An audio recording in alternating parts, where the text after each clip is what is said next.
Hi, and welcome to Weeb Paradise, your double daily dose of anime movie recap. On today's recap, we are going to talk about Porco Rosso, a 1992 Japanese animated adventure comedy film written and directed by Hayao Miyazaki. Be careful, this video contains spoilers, so if you are not ready, get ready. This movie begins as a pilot is resting on an island, with a magazine on his vase and his plane parked next to him. He gets a call from a man who calls him Porco. He tells him that the Mama Iutos are on the move and a school tour group is aboard. As he gets up, making the magazine fall off his vase, we see he is half man, half pig. Porco tells him this will cost them when he replies, saying he will be paid top dollar. The scene changes to a ship with little girls on it. Air pirates stop next to it on a seaplane and start loading the girls into their plane as hostages. Porco reaches them and manages to shoot their plane down. It crashes and floats on the water. Porco then sends them a message in code, saying return the girls and keep half the money, or he will kill them all. They try to shoot him down, but their gun gets jammed, and they surrender. Porco saves the girls. The scene changes to a club, where more pirates read the news about Porco.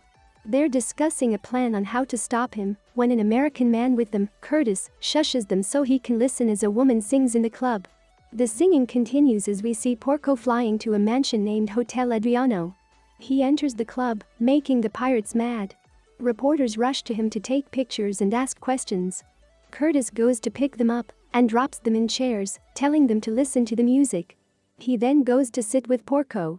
He says the woman, Madame Gina, is quite the woman. Even Americans want to listen to her, so we leave our quarrels outside here. Porco then goes to have his dinner in another room when Gina comes up to him. She tells him that Curtis asked her to marry him, but she told him she had already lost 3 pilot husbands.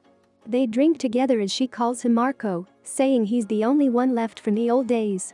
There's a picture of them on the wall, which Porco says is the only thing he doesn't like about this place, but she tells him not to touch it, as it's the only one left from when he was human. The scene changes to the Mama Iutos flying. The rest of the pirates also fly by in their planes. Curtis is also there. They plan to take over the Mediterranean Queen, a huge ship. Meanwhile, Porco is back on his island when he hears the news on the radio that the pirates looted the vessel and left a message saying, "You're next. Come and get us, pig." Porco is shocked, but he turns off the radio and laughs, saying he's on vacation. He then flies off to Milan. On his way, the weather gets bad, so he must fly low. Suddenly Curtis shows up in his plane, ready to attack Porco. He says it's a one-on-one air duel, but Porco does not want to confront and tries to fly off by covering himself with clouds. But his engine suddenly fails. Curtis shoots at his plane, and Porco's plane falls through the clouds. Curtis is happy, saying now he will be famous as he flies off. Meanwhile, Porco was hiding in trees on an island. His plane completely crashed. The scene changes as Gina exits from the hotel onto a boat. But suddenly a clerk runs out telling her there has been a phone call and he's alive. She jumps back and runs in to attend the call. She's happy to know he is alive and tells him that she was just about to go look for him. He tells her that he's taking the plane to Milan for repairs, and as she sees Curtis, to tell him it's not over. Gina gets angry, saying she's not a messenger and she cares for the pilots, but they treat her like furniture. She tells him if he gets roasted, she won't come to his funeral. But he replies saying, "A pig's got to fly." She calls him an idiot and slams the phone. Porco is seen on a boat, taking his plane to Milan. He reads the newspaper, which reads Porco Rosso, dead or alive. He reaches Milan to a mechanic whose granddaughter marvels at the plane. Porco tells the mechanic he must beat Curtis.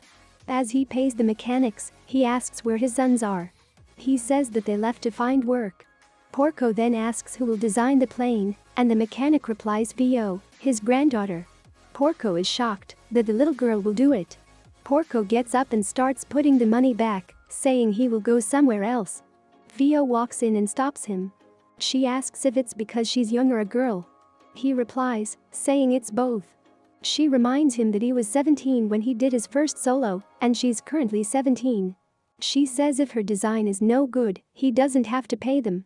She then bids him goodnight and leaves. The next morning Porco wakes up and goes to Vio. She had been up all night designing the blueprints for the plane. Porco takes a look at the blueprints and tells Vio he will let her take care of it as he likes her work, which makes her very excited. The mechanic then introduces Porco to the rest of the team, which will work on the plane. It consists of all women from his family, and soon they all get to work. Day and night. In the meantime, Porco goes to the cinema. There he meets an old friend, Farron, who warns him that there are multiple warrants out for him, and he's being tailed. He asks him to come back to the Air Force, but Porco says he only flies for himself. As he leaves, Vio picks him up in a truck. She says she got it to take the plane out for tests. Porco says there is no time for tests as the fascist police were tailing them. They had followed Vio as she was fixing his plane. Porco then speeds off to the workshop and loses the tail. It's nightfall, and men are surrounding the workshop as Porco is getting ready to fly off. Vio starts packing and setting her place on the plane. Porco is shocked, saying she is not coming along, but she doesn't listen to him, saying he needs a mechanic and she needs to get her first job done right. He tells her that there will be a bounty on her head, but she says they can always pretend Porco was holding her hostage and forced her family to help him with his plane. She insists on letting her come as she will be useful, and reluctantly, Porco agrees. They take off as the men try to shoot at them, but they escape. Porco struggles with flying the renovated plane as Vio guides him, and finally, they take off. They spot another plane. It's Varun. He signals them that the Air Force is waiting for them, so that he will guide them through another way. They follow him, and he guides them out. They thank him as he returns. The scene changes to a garden, where Gina is sitting and reading. Curtis comes up to her, asking her to go to Hollywood with him, but she says she can't leave. She has made a bet with herself that a man will come to her, and she will finally tell him she loves him, but he only comes at night. Suddenly they see Porco flying by in circles. Curtis is furious, but Gina keeps gazing at him. As he flies off, she says, "I lost him again." Curtis is shocked that that's who she is betting on. She then bids him good luck for Hollywood and walks off. Porco returns to the hideout island he stays on. But the pirates are all waiting for him there. They get ready to ruin his plane, but Vio manages to convince them not to. At this very moment, Curtis arrives. He spots Vio, and he is mesmerized by her. He says he will take part in a match with Porco. In case he wins the duel, his prize will be marrying Vio. She agrees to this, saying that if Porco wins, Curtis must pay his bills. Curtis also agrees. As they leave, Porco gets angry at Vio at first for getting him into this, but then he thanks her for getting him another chance. He says his chance at winning is 50-50, but she tells him she believes in him and calls him her partner. The next day all the citizens and pirates get ready for the match on an island. Both sides place their wagers as Curtis's money is placed on a chair, and Vio sits on the other chair. As they get ready for their match, all the people place bets. The match then begins. Curtis takes off first and shoots at Porco. He can dodge all shots and flies above Curtis. But Porco doesn't shoot. The pirate tells Vio that Porco doesn't shoot until the very end as he's not a killer, and Curtis still has a lot of ammo left. The scene changes as Gina listens to the radio when Farron tells to warn Porco that the Air Force is coming. Gina rushes out. Meanwhile, both pilots continue chasing each other. As Porco gets his tail, he finally tries to shoot, but his gun is now jammed, and rolls are quickly reversed. Curtis comes on his tail and tries to shoot, but his gun also gets jammed. They then descend and land their planes. They get off and start wrestling. They both fight and eventually fall to the ground together. Gina then arrives, due to which Porco is the first to stand, and hence he wins. Vio runs to hug Porco and thanks him.